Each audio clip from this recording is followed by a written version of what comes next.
One of the most important royal events of the year, and all eyes were on the Duchess of Sussex. This, her first royal engagement since giving birth. Baby Archie, too young to attend.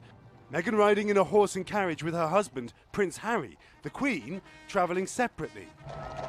The event to mark the monarch's official birthday, called Trooping the Colour. The Queen's children and grandson, Prince William, riding horses behind her. In her younger years, she would have done the same. She's now 93. More than 200 horses, 400 musicians, and 1,400 officers and men taking part in the parade that has been held for 260 years. Later, on the Buckingham Palace balcony, the Queen's great-grandchildren stole the show, with Prince Louis waving at a flyover by the Royal Air Force. Positions on the balcony are as regimented as the military marching below.